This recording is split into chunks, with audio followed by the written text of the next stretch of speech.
la provincia de Chimborazo por Alianza País.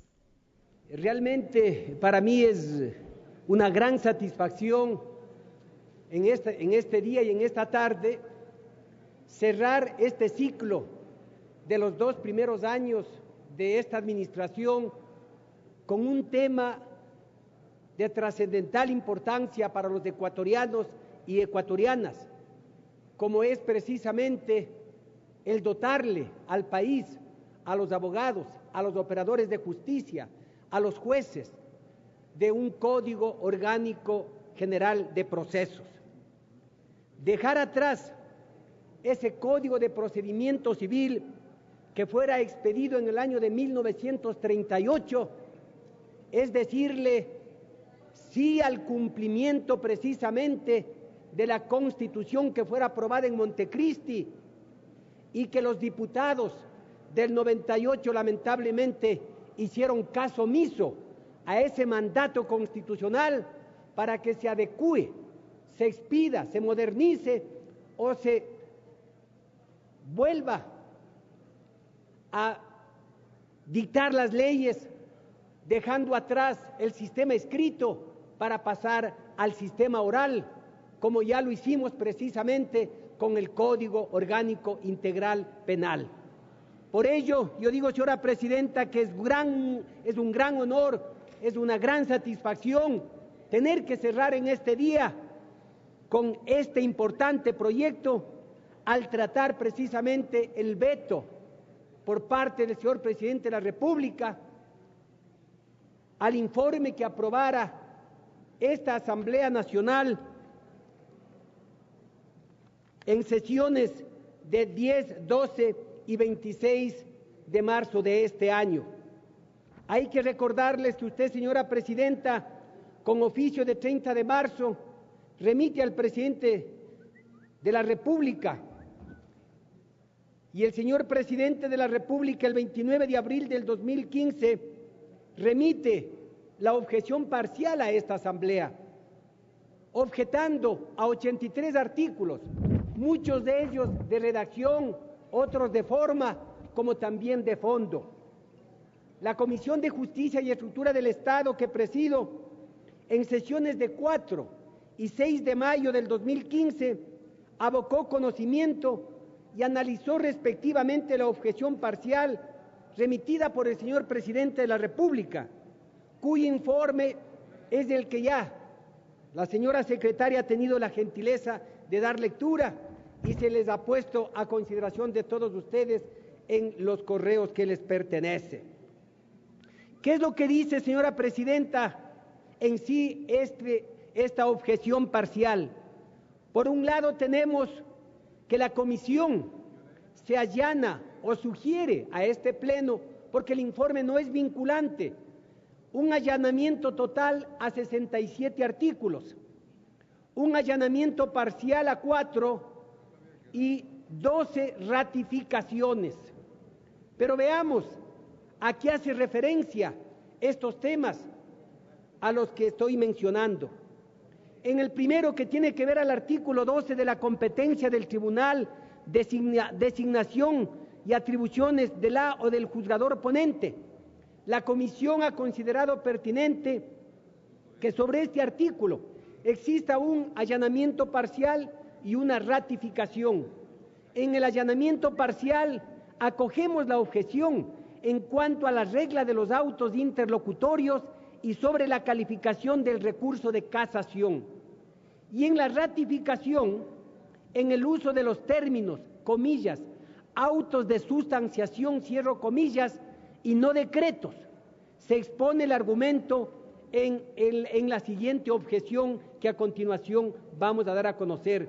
Por lo tanto, en la columna derecha, que está resaltado con letras rojas, es lo que quedaría el texto que esta Asamblea aprobaría.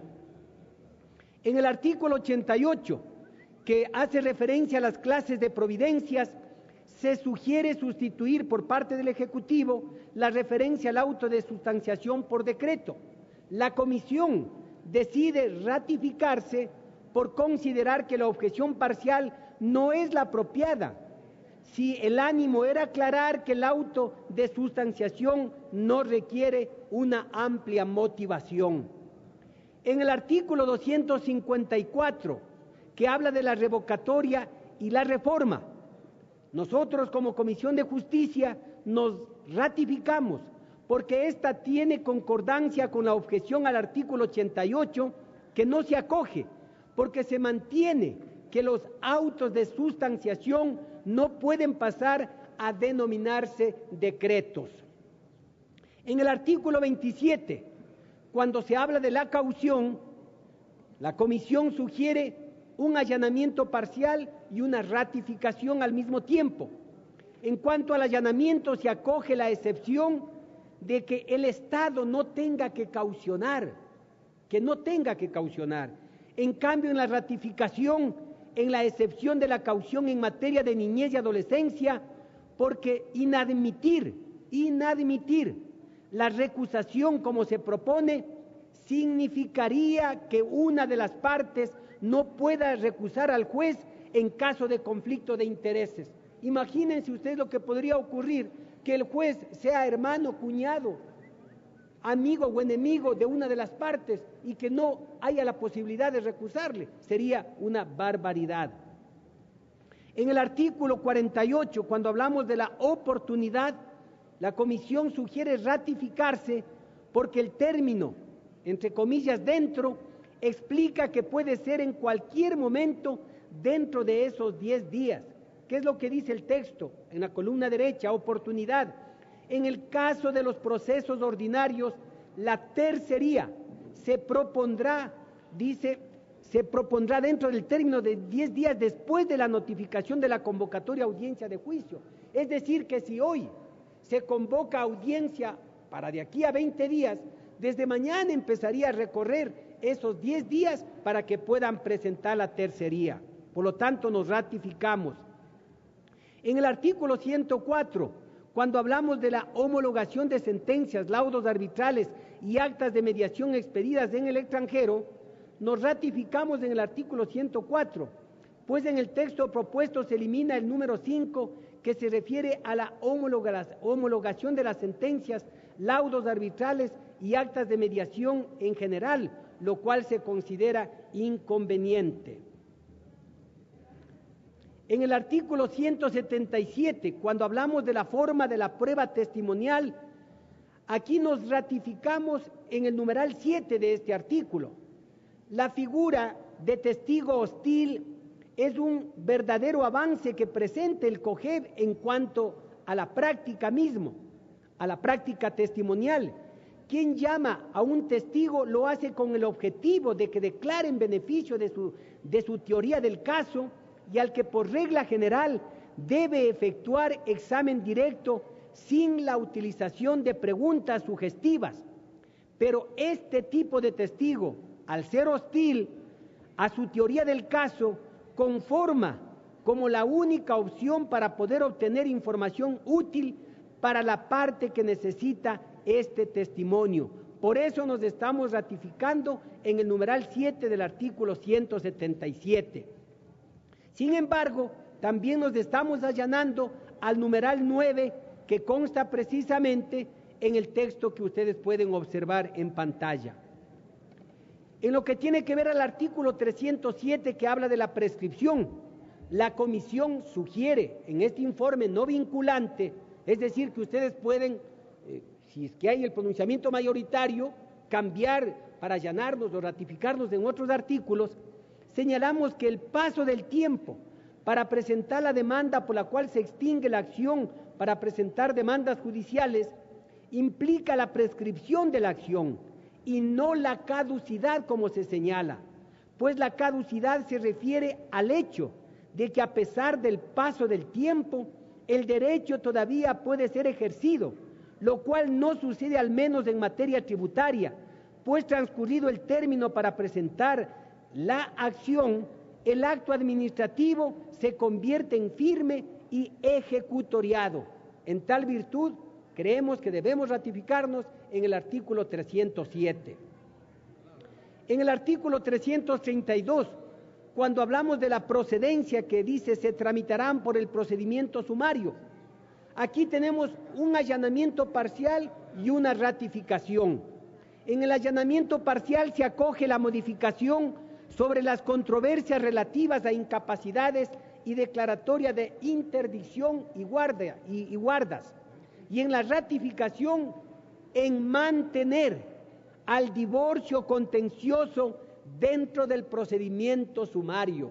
¿Por qué? Porque actualmente está vigente que el divorcio se lo ventila a través del procedimiento verbal sumario. Y nos estamos nosotros también ratificando en que debe seguir ese mismo tratamiento. Pero también hay que señalar que no es cierto cuando algunos medios de comunicación o por ahí algún abogado de la República de la ciudad de Quito decía que también hemos aprobado el divorcio exprés, totalmente falso, lo cual no consta en el informe para primer debate ni en el informe para segundo debate. Obviamente que hubiera sido bueno y habrá que ir pensando a futuro, ¿sí, no?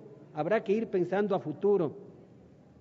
En lo que tiene que ver al artículo 336 de la oposición, que dice que las personas citadas o cualquier otra que acredite interés público en el asunto podrán oponerse por escrito hasta antes de que se convoque a la audiencia. Aquí nosotros como comisión creemos que debemos ratificarnos porque la objeción se encuentra en contraposición con lo dispuesto en el numeral sexto del artículo 332 del proyecto en referencia.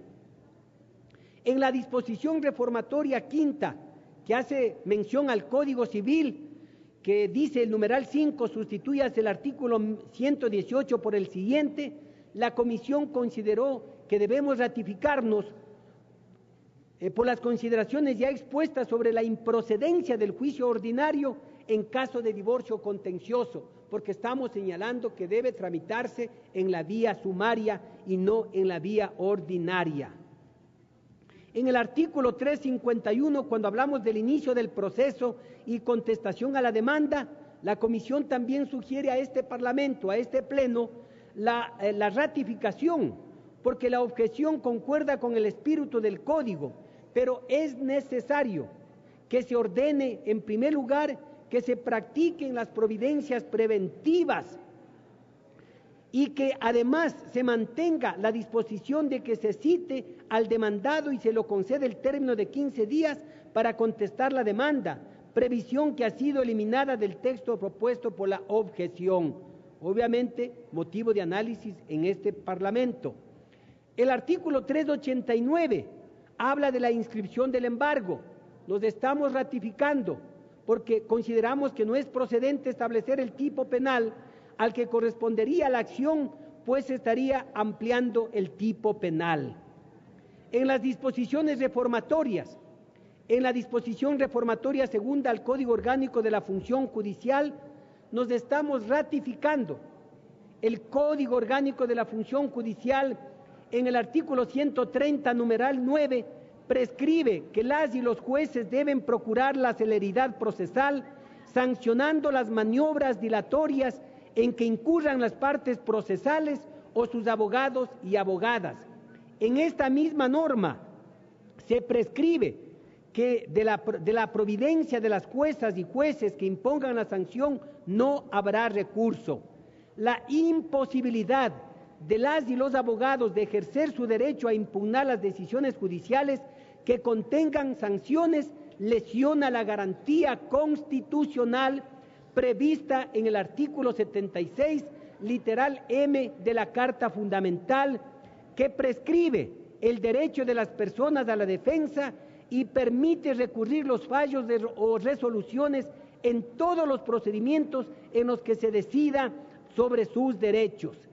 Esta reforma guarda concordancia con los artículos 3 y 77 del proyecto, que disponen que la dirección de las audiencias corresponde exclusivamente a las y los juzgadores competentes y les confiere potestades y acciones correctivas destinadas a mantener el orden y garantizar su eficaz realización. En la disposición reformatoria quinta al Código Civil también nos estamos ratificando, no es necesario establecer el procedimiento que hace referencia a la objeción parcial, pues ya la norma propuesta contiene la referencia a las normas establecidas en el Código Orgánico General de Procesos. Adicionalmente, no es necesaria la referencia al procedimiento voluntario, pues estaría inmerso en la objeción aceptada al artículo 334 al que he hecho ya mención anteriormente. También en el artículo 48 estamos ratificándonos. Se considera improcedente establecer la inscripción del contrato de arrendamiento en el registro de la propiedad.